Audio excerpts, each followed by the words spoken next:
संभोग के बारे में ओशो के विचाराचार्य रजनीश चंद्र मोहन ओशो ने अपने विचारों के आधार पर एक अलग दुनिया गढ़ी। मुक्त सेक्स को लेकर ओशो की विचारधारा पर हमेशा सवाल ही उठते रहे। उन्होंने सेक्स को समाधि का रास्ता बताया। उनकी विचारधारा समाज को चुनौती देती है। जो लोग ओशो के बारे में ज्यादा नहीं जानते, उनके लिए ओशो का नाम दुनिया भर के प्रसिद्ध बाबाओं और गुरुओं में से ही एक है।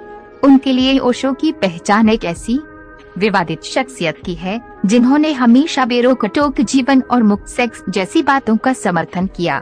आज उनके जन्मदिन के मौके पर आपको जरूर जानना चाहिए कि ओशो की आखिर संभोग सेक्स को लेकर क्या विचारधारा थी।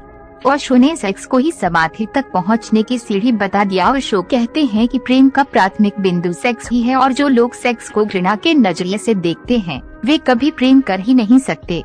ओशो के मुताबिक संभोग और समाधि के बीच एक सेतु है, एक यात्रा है, एक मार्ग है।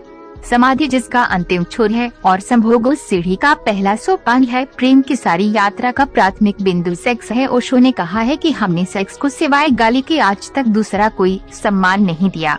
हम सेक्स की बात करते वक्त भी भयभीत होते हैं, लेकिन सच तो ये है कि मनुष्य के जीवन में इससे ज्यादा महत्वपूर्ण कुछ है ही नहीं। ओशो समाज के युवाओं को सेक्स के संबंध में चेताते हुए कहते हैं कि हजारों साल से पीढ़ियां सेक्स से भयभीत रही हैं।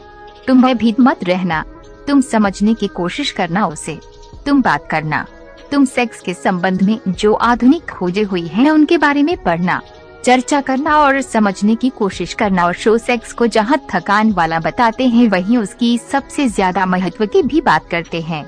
उनके मुताबिक सेक्स थकान लाता है, इसकी अवहेलना मत करना।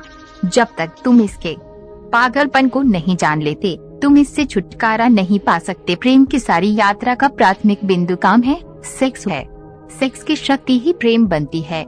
सेक्स ऊर्जा का अधोगमन है, नीचे की तरफ बह जाना है। ब्रह्मचर्य ऊर्जा का ऊर्ध्वगमन है, ऊपर की तरफ उठ जाना है। जिस दिन इस देश में सेक्स की सहज स्वीकृति हो जाएगी उस दिन इतनी बड़ी ऊर्जा मुक्त होगी भारत में कि हम आइंस्टीन पैदा कर सकते हैं। ओशो परिवार नियोजन के पक्षधर ओशो परिवार नियोजन के पक्षधर हैं।